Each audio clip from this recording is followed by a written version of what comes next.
Assalamualaikum warahmatullahi wabarakatuh. Sampurasun. Kelas 7 anu dipikareus kumis Poppy. Kumaha kabarna sadayana damang? Kemudahan sadayana damang aya dina tangtayunan Allah Subhanahu wa taala. Amin. Ayeuna pendak deui sareng Miss Poppy dina pangajaran bahasa Sunda materi iklan layanan masyarakat.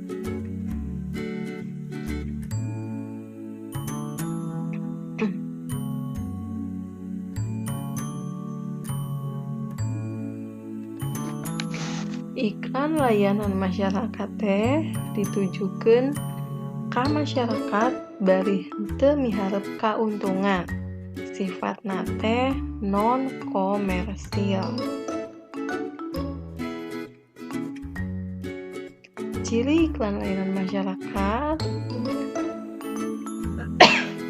nu kahiji non komersil, nu kadua henteu aya produk sponsor, nu katilu dijieunna teh ku lembaga atawa instansi, organisasi atawa pamarentah.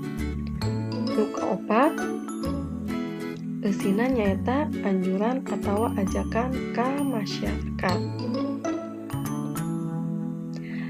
Aya 3 hal anu kudu diperhatikeun.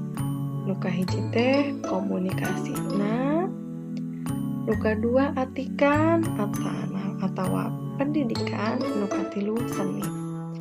Nah, kudu diperhatikeun cara komunikasina teh kumaha. Nu kadua ngandung unsur atikan atau pendidikan, anu katilu tangtuna kudu aya senina. Supaya masyarakat teh tertarik kana iklan anu didamel. Nah, media nu digunakeun pikeun nyampekeun iklan layanan masyarakat teh nyaeta aya sababaraha macem.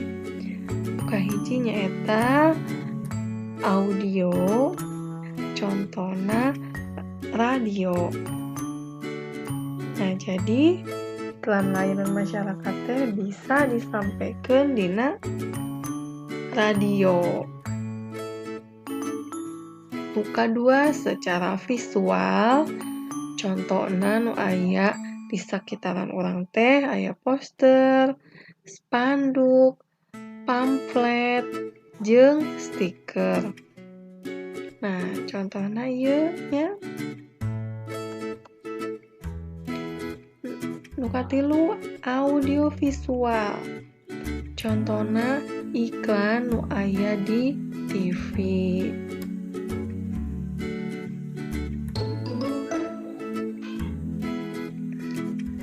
Nah, sakitu wae materi ti Miss Poppy. Kirang langkungna Miss Poppy nyungkeun di hapunten. Wassalamualaikum warahmatullahi wabarakatuh.